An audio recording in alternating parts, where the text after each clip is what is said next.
Welcome to Learning in University Lectures. This video resource has been developed by Nottingham Trent University for the Learnhigher CETL. It's designed to help students familiarise themselves with what a lecture might look like and to think about ways of learning in lectures.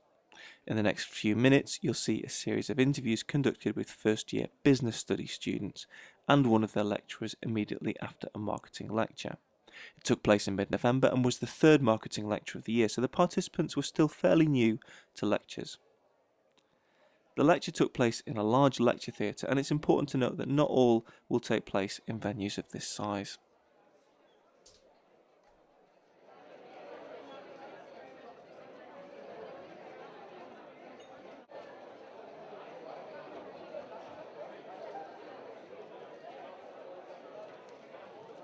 There's about 600 more people than nowhere in my college class. It's mass. It's en masse. You take what you can. You listen, and you just do your best. This is a lot bigger. The room is a lot bigger. Well, obviously, there's a lot more people in a lecture, so you have to make sure you're listening because they're up at the front, so they're talking to everybody. The lectures, it's a lot bigger, but they mainly talk at you.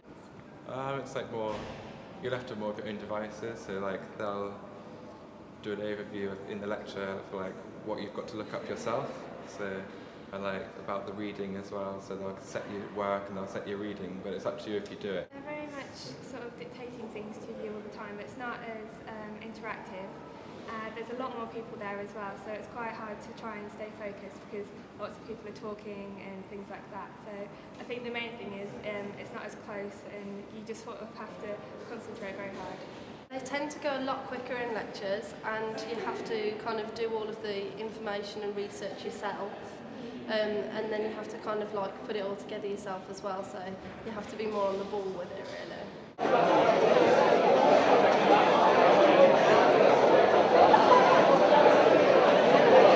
Actually I read a chapter in one of our marketing books.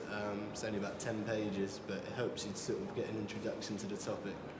And it did actually help me out. It's not something I've done before. First time I've done it whilst I'm at uni, but it was pretty useful. I just printed the slides off. I bought a notebook and bought like stationery along, highlighters and pens.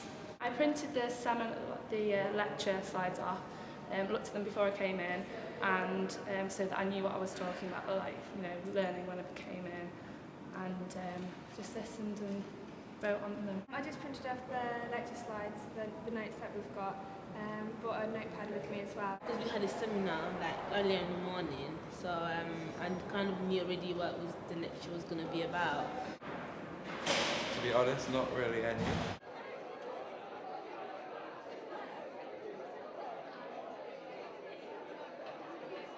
Pen, a book to write on, paper. Just like your enthusiasm for the subject. You need to listen, make sure you're prepared, bring everything in that you need. Paper and a pen. Definitely to print the lecture slides off. If you haven't got them, then you really need a notebook and pen. A pen, some paper, maybe some lecture notes that you can print off before. But Probably your notes, because when the lectures sometimes go through the slides quite quickly, and instead of you writing all the notes down, you can just look at the slides that you've already printed off. Your paper and your pens.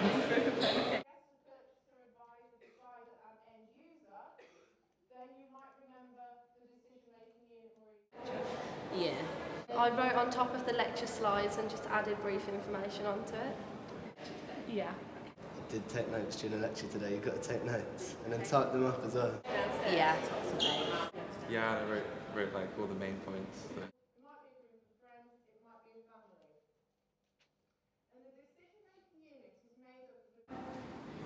Obviously you have to take notes.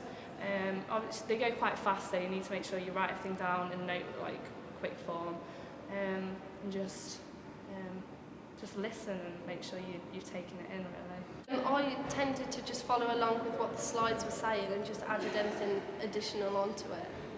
I had the lecture slides. I knew what she was going to say, but it's pretty fast paced. You have to be on your game, but it's good. It's not too hard.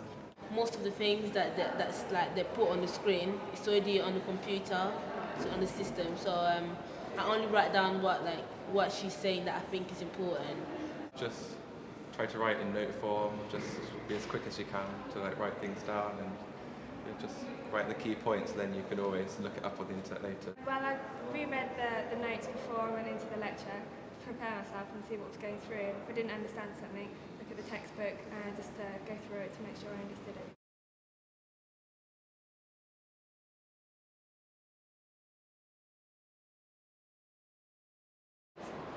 Well, now that's a very good question actually. I like them to listen, to make notes, and not to talk to each other, answer their mobile phones, be texting somebody. Well, a pen is helpful. They should also bring a copy of the slides which we put onto the VLE every week. They can download them, they can print them, they can bring them along if that's what they choose to do. If not, then they need to bring notepaper. And some of them bring dictaphones, one or two of them bring a laptop, that's fine.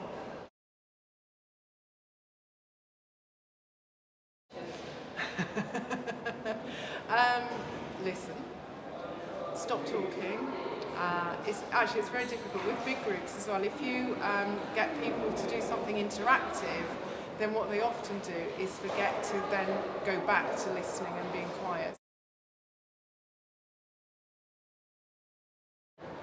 Well, I think they have to accept the fact that they have two main different kinds of delivery. We have the lectures, which is very much a way for us to say, we're giving you information, and that really that is the best opportunity for them to sit and listen.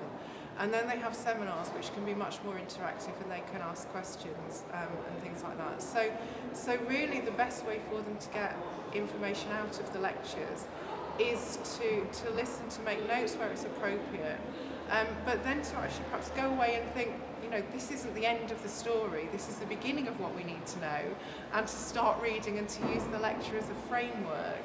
And then they have their seminars as an opportunity to discuss that and to ask questions. So it's very, very different probably from what most of them are used to. So let's recap the main points from this film. There's 3 key things associated with the lecture: the work you do before, the work you do during, and the work you do after. Before the lecture, it's always worth remembering that lectures are not normally designed to tell you everything about the subject. They're intended to give you an overview or occasionally look at an issue in great detail. You are expected to prepare for lectures, and as we saw in the film, the students prepared for the lecture in different ways, including not doing anything at all, which we really wouldn't recommend, reading the relevant chapter of a textbook, printing off slides from the VLE, or engaging in seminar discussion. At the very least, you need to take a look in your course handbook and just check what the lecture is about. Lots of tutors will design their lectures based on the assumption that you've done the pre-reading, so you might not actually understand what's going on if you haven't done it. During the lecture, at least get the basics right, so make sure that you turn up on time, switch off your phone, keep quiet, complete any registers that get handed out, and listen to the lecturer and take notes. Whilst you're listening, make sure that you particularly note down anything you don't understand and look it up later. Some lecturers are happy for students to ask questions during the lecture, but you should always check with the individual lecturer about what they expect to see. After the lecture, you should always review your notes. The rate of recall of memory from lecture notes that are not reviewed is absolutely minuscule. Of course, there's a lot more to learning at university than just attending lectures. There are seminars, workshops, practical sessions, and all manner of other activities. So it's worth remembering that you're unlikely to spend most of your time at university in the large lecture theatres as seen in this film. What's more, hundreds of thousands of university students do take part in lectures each year and do find them useful. Finally, we hope that this film has given you some ideas about how you can learn effectively in lectures.